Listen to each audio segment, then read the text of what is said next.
समीर अपने पुराने और घिसे हुए निकॉन कैमरे के साथ बीहड़ के उस तपते हुए धूल भरे चौराहे पर बस आने का इंतजार कर रहा था। उसकी उम्र महज 27 साल थी, पर उसकी थकी हुई आंखों में उम्र से कहीं ज्यादा कड़वापन और गहरा सन्नाटा साफ झलकता था। मध्य प्रदेश की इस झुलसा देने वाली गर्मी में वो अपने अगले प्रोजेक्ट के लिए उस बदनाम और पुरानी जगह की ओर जा रहा था। उसने अपनी पूरी जिंदगी सिर्फ अपनी माँ के साए में ही गुजारी थी और उनके चले जाने के बाद वो दुनिया में बिल्कुल अधूरा था।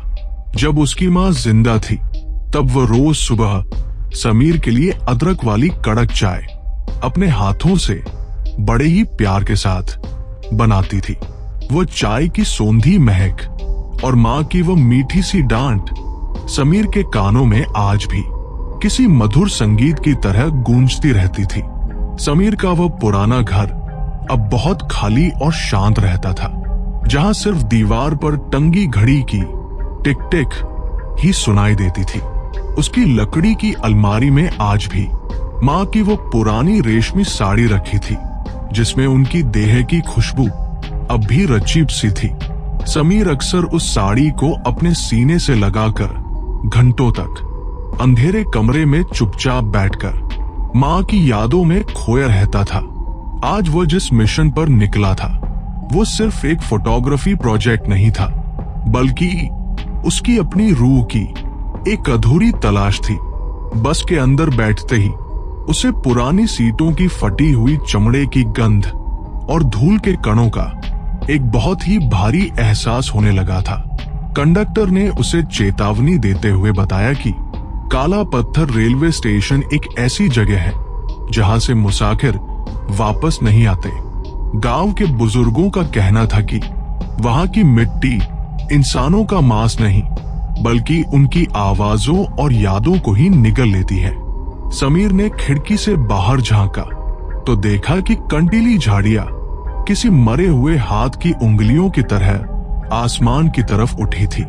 ड्राइवर ने रेडियो पर एक पुराना और दुख भरा गाना बजा दिया था, जिसकी धुन उस उजाड़ रास्तों पर और भी डरावनी लग रही थी। सूरज अब पूरी तरह से ढल चुका था और आसमान का रंग किसी गहरी चोट के नीले निशान की तरह धीरे धीरे काला पड़ने लगा था। शाम के वक्त जब वो बस से उतरा तो हवा में एक ऐसी ठंडक थी जो जून के महीने में होना बिल्कुल भी मुमकिन ही नहीं था। स्टेशन की पुरानी और जर्जर इमारत किसी विशाल कंकाल की तरह लग रही थी, जो सदियों से किसी मुसाफिर का इंतजार कर रही हो। समीर ने जैसे ही अपना पहला कदम उस प्लेटफॉर्म पर रखा, उसे महसूस हुआ कि पटरी के नीचे से कोई उसे छुप कर देख रहा है। तभी अचानक उसे एक बहुत ही धीमी और सुरीली आवाज सुनाई दी, जो प्लेटफॉर्म के सबसे अंधेरे कोने की तरफ से आ रही थी। समीर को यकीन नहीं हुआ, पर वह आवाज बिल्कुल उसकी माँ की थी, जो उसे बचपन के निकनेम छोटू कहकर पुकार रही थी। उसकी धड़कनें इतनी तेज हो गई थी कि उसे अपने सीने के अंदर किसी हथौड़े के चलने जैसा तेज शोर साफ सुनाई दे रहा था। वो पागलों की तरह उस आवाज का पीछा करने लगा और अंधेरे में इधर उधर अपनी टॉर्च की पीली रोशनी को घुमाने लगा था। प्लेटफॉर्म नंबर 2 पर उसे एक पुरानी और टूटी हुई लकड़ी की बेंच दिखी, जिस पर चमेली के ताजा सफेद फूल बिखरे हुए थे। उसने सोचा कि इस वीरान स्टेशन पर चमेली के फूल कहां से आए, क्योंकि आसपास मीलों तक कोई भी बगीचा मौजूद नहीं था। तभी उसे स्टेशन मास्टर की एक छोटी सी केबिन दिखाई दी, जहां एक लाल लालटेन की मध्यम रोशनी बाहर की तरफ आ रही थी। वो बूढ़ा स्टेशन मास्टर प्लेटफॉर्म की सफाई कर रहा था, पर उसके हाथ में झाड़ू की जगह एक इंसानी हड्डी का टुकड़ा था। समीर ने डरते हुए उससे पूछा कि क्या यहाँ कोई और भी है, तो उस बूढ़े ने बिना सिर उठाए सिर्फ एक डरावनी हंसी हंसी थी। बूढ़े ने कहा कि यहाँ सिर्फ वही लोग रहते हैं जो अपनों की आवाज के लालच में यहाँ आए और फिर यहीं के होकर रह गए।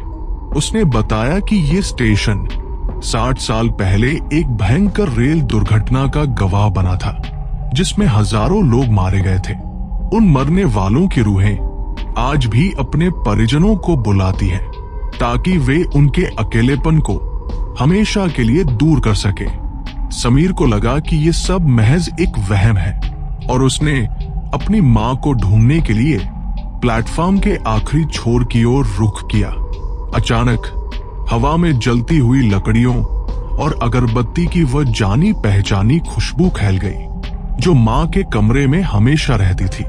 समीर ने देखा कि पटरियों के बीच से एक बहुत ही धुंधला और सफेद साया धीरे धीरे उसकी तरफ बढ़ता हुआ आ रहा था।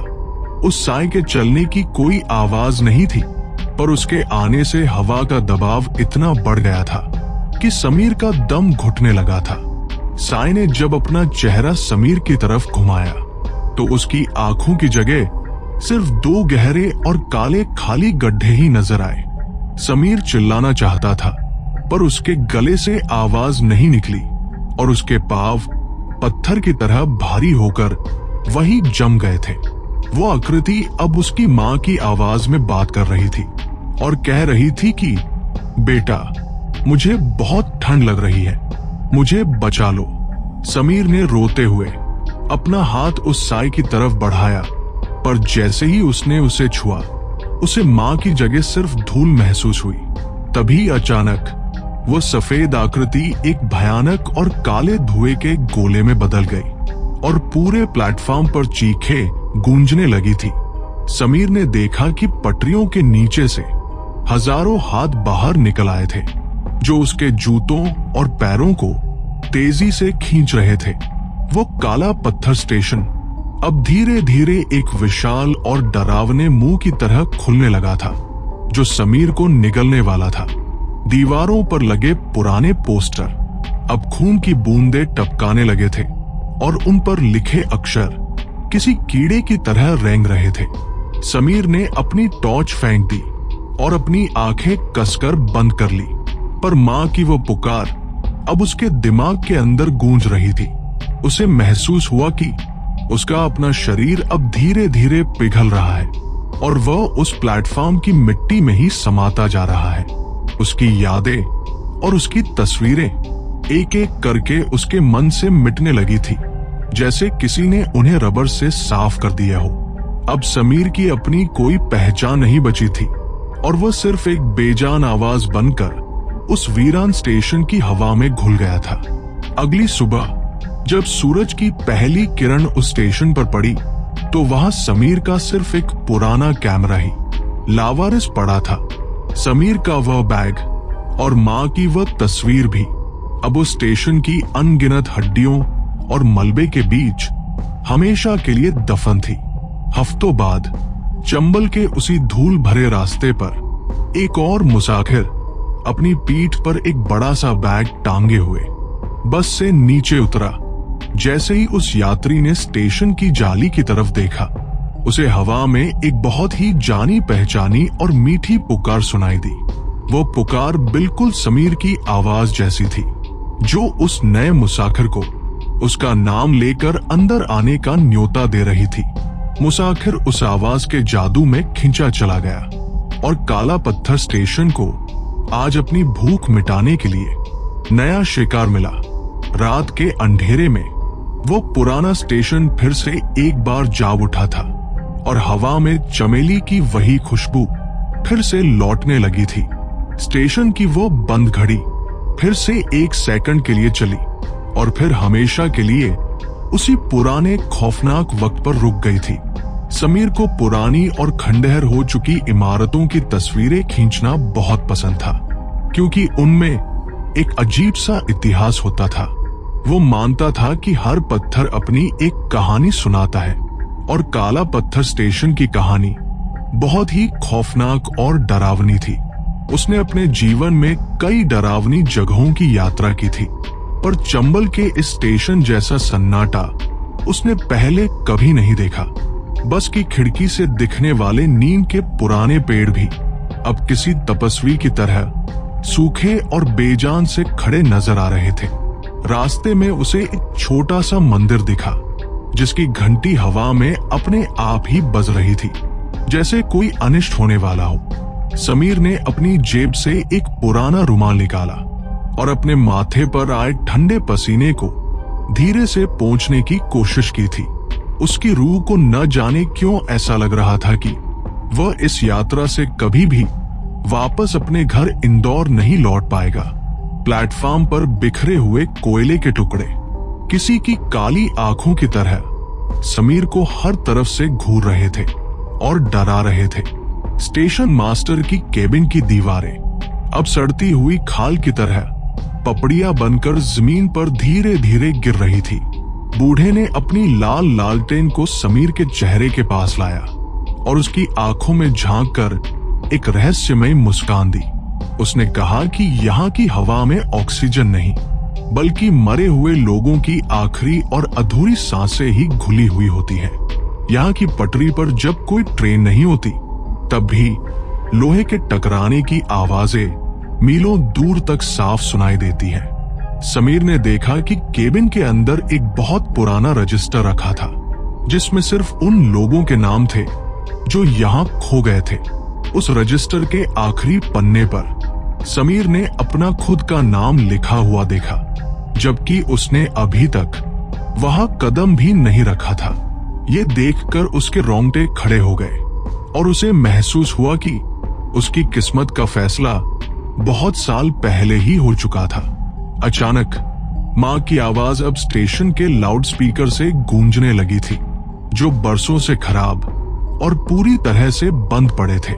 वो आवाज अब ममता भरी नहीं थी, बल्कि उसमें एक ऐसी भूख और तड़प थी जो समीर की रूह को अंदर से झकझोर रही थी। प्लेटफॉर्म के फर्श पर अब दरारें पड़ने लगी थी और उन दरारों से काले रंग के कीड़े बहुत तेजी से बाहर निकल रहे थे। समीर ने अपनी टॉर्च की रोशनी में देखा कि वे कीड़े असल में मुसाफिरों की कटी हुई उंगलियों की तरह लग रहे थे। माँ का वह साया अब उसके बिल्कुल सामने खड़ा था और उसके हाथ की उंगलियां किसी नुकीले खंजर की तरह बढ़ रही थी। उसने समीर के सीने पर अपना हाथ रखा और उसे महसूस हुआ कि उसका दिल अब धीरे धीरे धड़कना बंद कर रहा था। समीर की आंखों के सामने अंधेरा छाने लगा और उसे अपनी माँ के बचपन की लोरी फिर से बहुत ही मध्यम सुनाई देने लगी। वो अब एक गहरी खाई में गिर रहा था जहां सिर्फ काली परछाइयां और मरे हुए लोगों की चीखें ही उसका स्वागत कर रही थी। उसका कैमरा अब प्लेटफॉर्म की धूल में गिरकर चकनाचूर हो गया था और उसका लेंस अब सिर्फ अंधेरे को ही देख रहा था। काला पत्थर स्टेशन के उस सन्नाटे ने अब समीर को पूरी तरह से अपने अंदर समा लिया था और सब कुछ फिर से शांत था। आसमान में चांद अब बादलों के पीछे पूरी तरह से छिप गया था, जैसे वह भी इस खौफनाक मंजर को नहीं देखना चाहता हो। हवा की सरसराहट में अब समीर की सिसकियां भी शामिल हो गई थी, जो स्टेशन के खंभों से टकराकर वापस आ रही थी।